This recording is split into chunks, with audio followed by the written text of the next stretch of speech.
Hello viewers, welcome back in this new session. आज हम जो है बिल्डिंग टेक्नोलॉजी है, सब्जेक्ट है CE 203।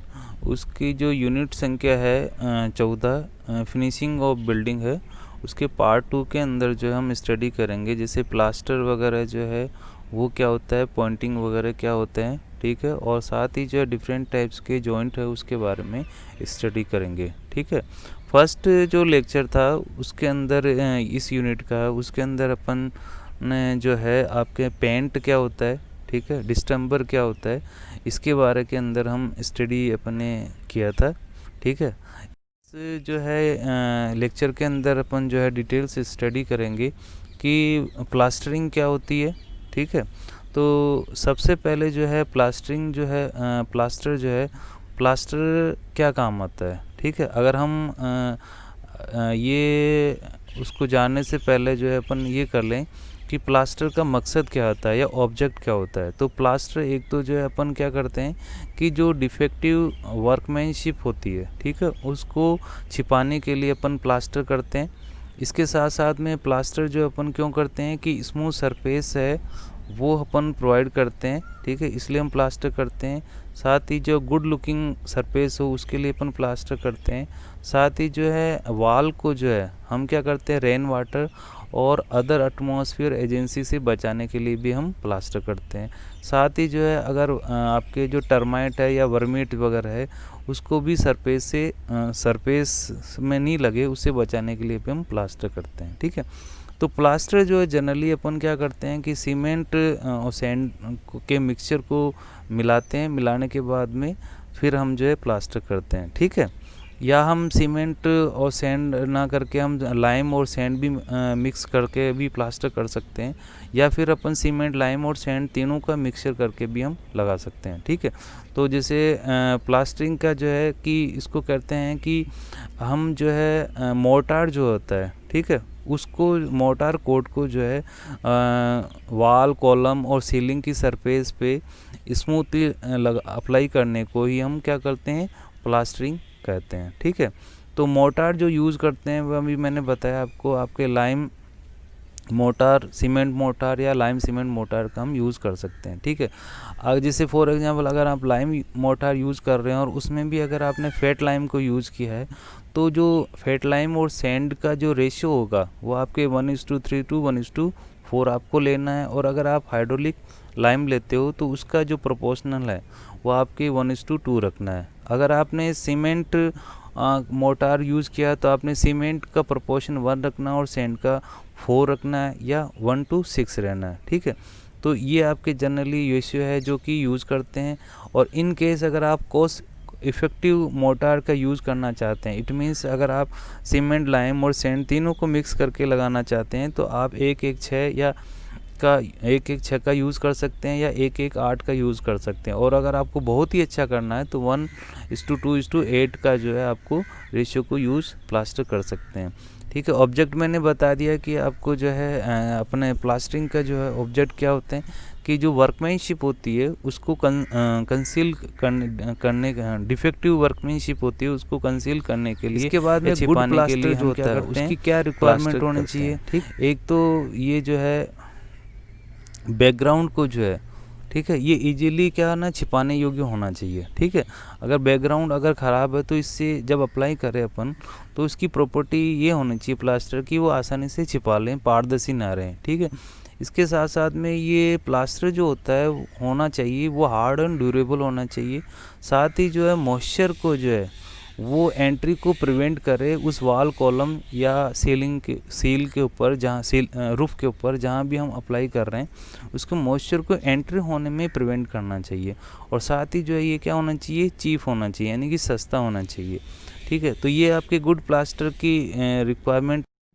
फिर इसके बाद में प्लास्टर जो है हम कैसे करते हैं, तो प्लास्टर जो है जनरली जो है आपके 1, 2 और 3 कोट के अंदर करते हैं, ठीक है, डिपेंडिंग अपॉन द सरफेस आपकी कैसी है। अगर आपकी वर्कमैनशिप प्रॉपर है, ठीक है, तो आप 2 कोट भी कर सकते हैं, 1 कोट भी कर सकते हैं। लेकिन अगर आपकी वर्कमैनशिप जो है वो फॉल्टी है, ठीक है, तो उसके लिए आपको 3 कोट जो है आपको प्लास्टर करना आवश्यक है, ठीक है। तो प्लास्टर 2 कोट जो है वो अपन कैसे करेंगे तो पहले चीज़ तो क्या है कि आपके जो भी मोटार जॉइंट है तो उसको रेक आउट करना है और उसमें डेप्थ जो उसकी 20 mm जो है उसके अंदर करना है, ठीक है। फिर उसको जो सरफेस है उसको क्लीन करना है। क्लीन करने के बाद उसको वेल वाटर देना है, यानी पानी से उसको साफ़ करना है, ठीक है। और इसके बाद के अंदर जो है आपकी जो सरफेस जो है उसको आपको क्या करना है, फिर उस पर रफ़ होती है और अनइवन होती है, ठीक है, जो मिलती है उसके फिर आपको क्या करना है, प्राइमरी कोट जो है आपको इसका मोटार का करना है, ठीक है। तो इस प्रकार जो अपन को जो फर्स्ट के अंदर करे जो अपन ये कोट लगाएंगे प्लास्टरिंग करेंगे उसमें अपन को क्या रहेगी, कुछ इसके अंदर जो है आपके इवन सरफेस प्राप्त होगी। फिर उसके बाद में प्लस जो फर्स्ट आपने प्लास्टर की कोट अप्लाई कर दिया उसके बाद में फिर आपको क्या करना है कि उसी के ऊपर जो आपको क्लीन करने के बाद में 9 to 10 mm का जो है आपको फिर क्या करना है, आपको एक कोट और लगाना है, ठीक है। तो इससे क्या होगा, आपके यूनिफॉर्म थिकनेस आपको प्राप्त हो जाएगी, ठीक है, प्लास्टर की 9 to 10 mm है। और इस प्रकार जो है आपके एक तरह से रफ़ जो है सरफेस, पहले आपने प्रिपेयर कर ली सरफेस को, फिर आपने फर्स्ट कोट लगा दिया। इस फर्स्ट कोट के बाद में भी अगर फिर आपको आवश्यकता पड़े तो आप जो है इसको प्रॉपर फर्स्ट कोट को सूखने देना है। सूखने के बाद में फिर आपको क्या करनी है, स्क्रीडिंग करनी है और सरफेस को प्रॉपर रूप से तैयार करना। तैयार करने के बाद में फिर आप जो है 5 से 6 घंटे बाद के अंदर जो है आप उसकी सेकेंड कोट 3 to 2 mm जो सीमेंट का है वो आप उस पर अप्लाई कर देंगे और उसको 24 घंटे के लिए सूखने के लिए रख देंगे, ठीक है। तो इस प्रकार जो अपन फर्स्ट और सेकंड कोट लगा सकते हैं। अगर आवश्यकता हो आपको तो आप इसके अंदर थर्ड कोट भी लगा सकते हैं, ठीक है, जिसकी थिकनेस भी 3 mm के आसपास ही होनी चाहिए, ठीक है। तो जिस प्रकार फर्स्ट किया था उसी तरह से थर्ड है, 3 कोट के हैं जो थिकनेस है। तो फर्स्ट कोट की थिकनेस जो है उसको हम रेंडरिंग कोट बोलते हैं, 9 to 10 mm होती है। सेकेंड कोट है उसको भी रेंडरिंग कोट होते हैं, उसकी 9 to 10 mm होती है। और थर्ड कोट है उसकी 3 mm होती है, उसको सेटिंग कोट बोलते हैं, ठीक है। तो फर्स्ट अगर आपने 2 कोट लगाए हैं तो आपके जो है 9 और 3 mm ये 2 कोट लगेंगे। और अगर आप 3 कोट लगा रहे हो तो आपके 9 या 9 10 और फिर में 3 ये 3 उसके अंदर लगेंगे, ठीक है। तो ये आपकी प्लास्टरिंग कह सकते हैं उसका मेथड है। अब प्लास्टरिंग जो होती है उसके अंदर डिफेक्ट होते हैं, ठीक है। जब हम प्लास्टर करते हैं तो बहुत सारे कारण ऐसे होते हैं जिसके कारण, फॉर एग्जांपल मोटार आपने प्रॉपर नहीं लिया, आपने क्योरिंग प्रॉपर नहीं ली, या आपने सरफेस को इवन साफ़ नहीं किया, अपने पानी जो है वो प्रॉपर रूप से यूज़ नहीं किया, ठीक है, उसमें मिनरल्स वगैरह है, ठीक है, या लाइम वगैरह है वो हो गया। तो इसके कारण के प्लास्टर में बहुत सारी डिफेक्ट हो सकते हैं, ठीक है। जैसे फॉर एग्जांपल प्लास्टर में जो पहला डिफेक्ट है वो ब्लिस्टरिंग ऑफ प्लास्टर्ड सरफेस, ठीक है। तो इसके अंदर क्या होते हैं, ब्लिस्टरिंग और प्लास्टर सरफेस के अंदर इसमें छोटे छोटे पैच बन जाते हैं। इसमें जो प्लास्टर जब करते हैं अपन तो पैच बन जाते हैं, ठीक है। तो इसके कारण ये जो पैच बनते हैं वो इसके किसके कारण होते हैं कि अगर मान लीजिए कि आपके मोटार के अंदर जो है वो क्या हो गया, लाइम के पार्टिकल हो गए, तो वो क्या धीरे धीरे क्या होते हैं, स्लेक होते हैं, यानी कि वो उसके अंदर फुलाव आना शुरू हो जाता है। तो इसके कारण क्या होता है, ये ब्लिस्टरिंग प्लास्टर की हो जाती है। फिर दूसरा डिफेक्ट है वो है क्रैकिंग, ठीक है। तो क्रैकिंग जो है वो किसके कारण होती है कि अगर प्लास्टर में क्रैक या फिशर डेवलप हो गया, ठीक है, डेवलप हो गए तो वो क्या कहलाती है, क्रैकिंग हुआ। ये क्रैकिंग जो होती है वो किसके कारण होती है, एक तो क्या है कि अगर आपने सरफेस जो है इवन रूप से नहीं बनाई है, स्ट्रक्चरल डिफेक्ट है वो बिल्डिंग के अंदर, उसके कारण भी आपके क्रैकिंग प्लास्टर में आ सकती है। आपके डिसकंटिन्यूटी ऑफ सरफेस है उसके कारण भी आ सकती है। इसके साथ में movement in background due to thermal expansion और रैपिड ड्राइंग इसके कारण है, तो इसके कारण भी हो सकती है। इसके साथ में मूवमेंट इन दी plaster surface itself either due expansion और सिंकेज, ठीक है, इसके कारण हो सकती है। और एक है आपकी फॉल्टी वर्कमैनशिप, इसके कारण क्या होते हैं, आपके क्रैक आ सकते हैं। इसके थर्ड जो डिफेक्ट है वो एफ्लोरेसेंस का है। एफ्लोरेसेंस का मतलब हो गया कि जो सरफेस है वो साल्ट के कारण क्या करती है, आपके वाइट दिखना शुरू हो जाती है, ठीक है। तो उसको हम क्या बोलते हैं, एफ्लोरेंस बोलते हैं। तो ये किसके कारण होती है, इसको जनरली जो ये है इसके कारण होता है कि आपने जो है मटेरियल जो यूज़ किया है, ब्रिक वगैरह इसके लिए, सीमेंटेशन के लिए, आपने उसके अंदर साल्ट उपलब्ध हो, या उसकी साल्ट की मात्रा हो, तब ये एफ्लोरेसेंस आ सकता है। ठीक है, तो इसलिए जब भी अपन यूज़ करें ऐसी जैसे ब्रिक है, सैंड है या पानी यूज़ करें तो उसमें साल्ट की मात्रा नहीं होनी चाहिए, तभी ये एफ्लोरेंस से हम बच सकते हैं। ठीक है, इसके बाद में फ्लेकिनेस फ्लेकिंग हो सकती है। ठीक है, तो फ्लेकिनेस का मतलब है formation of very loose mass of plaster surface due to poor bond between successive coat. अगर मान लीजिए बॉन्ड प्रॉपर नहीं है, सक्सेसिव कोट आपने लगाया, तो उसके लिए क्या होगा, फ्लेकिनेस आ जाएगी। पीली कोप का मतलब होता है कि डिसलोकेशन जो है, कंप्लीटली डिस्क्लोज सम पार्ट जो है उसके का अगर हो जाता है तो उसको क्या बोलेंगे, पीलिंग बोलेंगे। ठीक है, तो इसका ये किसके कारण होता है, इम्परफेक्ट बॉन्ड। तो यानी कि फ्लेकिंग और पीलिंग है, ये दोनों ही क्या होता है, इम्प्रॉपर बॉन्ड के कारण होती है।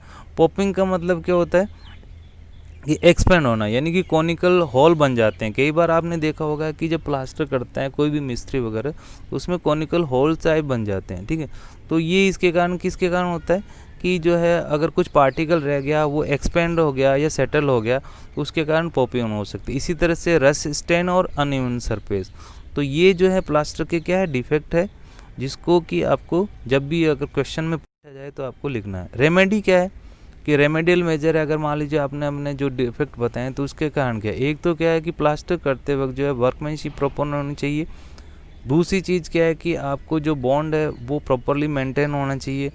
इन केस अगर आपका इन्फ्लोरेंस है उसको रिमूव करना है, तो इसके लिए आपको क्या करना है कि HCl या सल्फ्यूरिक एसिड या हाइड्रोक्लोरिक और या सल्फ्यूरिक एसिड है, उसको एक क्वांटिटी जो है 1:5 के रेशियो में मिला के और जो सरफेस है उस पर अप्लाई करना है। तो इससे भी क्या एफ्लोरेंस की समस्या ख़त्म हो जाएगी। ब्रिक है वो सुपीरियर क्वालिटी की यूज़ होनी चाहिए। वाटर जो यूज़ करते हैं वो साल्ट से फ्री होना चाहिए, और जो सरफेस है वो जो है पानी को ऑब्जर्व नहीं करना चाहिए, और DP डैम प्रूफ कोर्स है वो आपको अप्लाई करने चाहिए ताकि मॉइस्चर वगैरह नहीं आए।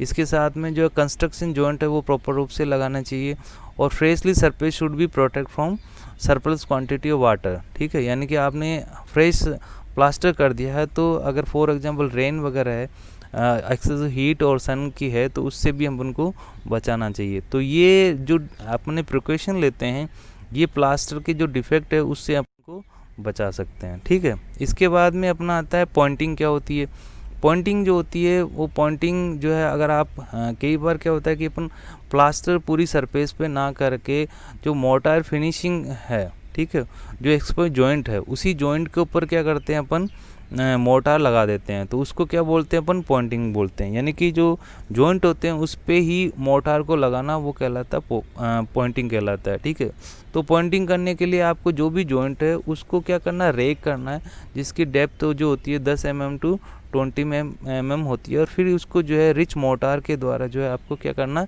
फिल करना। तो इसको बोलते हैं अपन पॉइंटिंग बोलते हैं। ठीक है, इसके बाद में अपने जो है आ जाता है इसमें फिनिशिंग ऑफ बिल्डिंग के अंदर बिल्डिंग जॉइंट।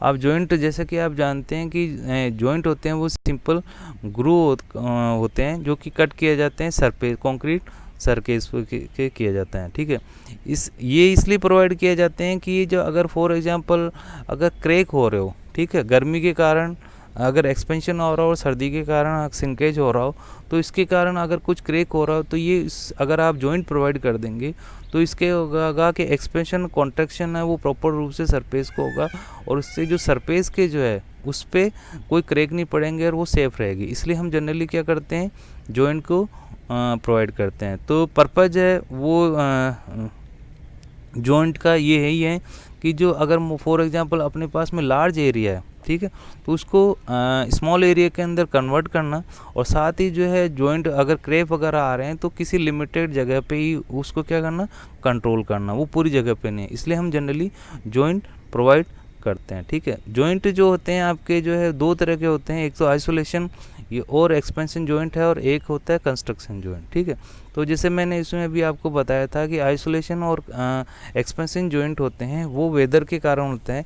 ठीक है, तो इसके अंदर क्या होता है कि कॉन्ट्रैक्शन या आपके एक्सपेंशन है, इसको बचाने के लिए हम बिल्डिंग के अंदर जो है जॉइंट लगा देते हैं। ठीक है। तो isolation joint prevent movement in one part of building from affecting other part of building, यानी कि अगर एक के ऊपर अगर कोई इफेक्ट हो रहा हो तो जो आपकी इफेक्ट है वो दूसरी बिल्डिंग पे नहीं आए, इसलिए हम आइसोलेशन या आप एक्सपेंशन जॉइंट प्रोवाइड कर देते हैं। ठीक है, तो ये आपके हैं। इसके बाद में कंस्ट्रक्शन जॉइंट है। कंस्ट्रक्शन जॉइंट जो है हम वहाँ पे करते हैं where placement occurred and next placement were begun, यानी कि आपने फॉर एग्जांपल कंस्ट्रक्शन जॉइंट अपन वहाँ लगाएंगे जहाँ से फॉर एग्जांपल आपने आज शाम को कंक्रीट किया, ठीक है। अब नेक्स्ट जो है अब काफ़ी समय हो गया, ठीक है, या इवनिंग होगी, तो हम उस वर्क को आज तक यहाँ स्टॉप कर देते हैं। फिर सुबह मॉर्निंग को जब वापस शुरू करेंगे तो उस टाइम के अंदर हमको क्या करना है, कंस्ट्रक्शन जॉइंट प्रोवाइड करना है, जिससे कि उसके अंदर जो है सिमिलरिटी रहे। ठीक है, उसमें दिखे नहीं कि भाई हाँ ये आपने अगर क्या उसके अंदर हो गया कि ये नेक्स्ट डे का किया हुआ, या जो दोनों वर्क है अलग अलग से नहीं दिखे। ठीक है, तो इसलिए हम जो है हम क्या करते हैं कि कंस्ट्रक्शन जॉइंट वहाँ उस जगह पे प्रोवाइड करते हैं। तो इस प्रकार जो आज हमने जो है फिनिशिंग ऑफ बिल्डिंग जो है यूनिट 14 है उसके बारे में डिटेल से स्टडी की है। ठीक है, ये कुछ रेफरेंसेस है जिसको आपको देखने हैं। Thank you.